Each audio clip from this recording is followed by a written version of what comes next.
দর্শক, যেমনটি বলছিলাম যে হাসপাতালে বাড়ছে শীতজনিত রোগবালাই, বিশেষ করে অসুস্থ হচ্ছেন শিশু ও বয়স্করা। বিস্তারিত জানাতে বরিশাল শেরে বাংলা মেডিকেল থেকে যুক্ত হচ্ছেন সহকর্মী সাইফুর রহমান মিরন।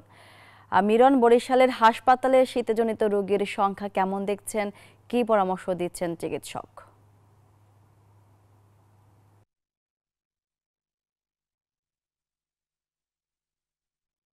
মনি, আপনি ঠিকই বলেছেন যে সারা দেশে যে শৈত্য প্রবাহ শুরু হয়েছে এবং সারা দেশে কুয়াশার সঙ্গে যে শীত পড়েছে, সে কারণে কিন্তু শীতজনিত ঠান্ডাজনিত রোগের সংখ্যা বাড়ছে এবং একই সঙ্গে কিন্তু সারা দেশেই হাসপাতালগুলোতে ভিড় বাড়ছে শিশু এবং বয়স্ক রোগীদের।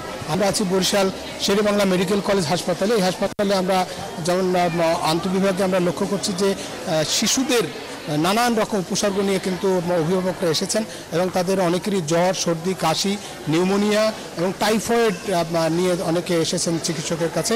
এবং এছাড়া আন্তঃবিভাগে অর্থাৎ ভর্তি আছেন বয়স্করা, তারাও কিন্তু বক্ষব্যাধি সহ নানান রকম সমস্যা নিয়ে ভর্তি হয়েছেন এবং কয়েকদিন ধরেই এই রোগীর সংখ্যা কিন্তু বাড়ছে। যদিও এই গত 2 দিন ঠান্ডার প্রকোপ বেড়েছে বরিশাল সহ সারা দেশেই।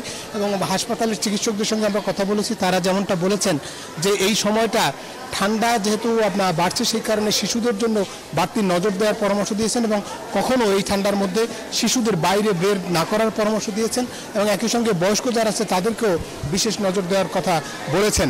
তবে যারা আক্রান্ত হয়ে যাচ্ছেন তারা যেন দ্রুত চিকিৎসকের শরণাপন্ন হন এবং হাসপাতালের চিকিৎসকদের আপনার কাছে গেলে এবং সবসময় যেন গরম কাপড় পরিয়ে রাখেন, এরকম কথা বলেছেন। এবং সবচেয়ে হাসপাতাল কর্তৃপক্ষ বলেছেন যে শীতজনিত রোগের প্রকোপ বাড়লেও হাসপাতাল কর্তৃপক্ষ তাদের সব প্রস্তুত রেখেছেন, কোনো রকম সমস্যা হবে না। তারা মনে করছেন যে ঠান্ডা বাড়লেও রোগীর সব ধরনের ব্যবস্থা তারা নিশ্চিত করেছেন।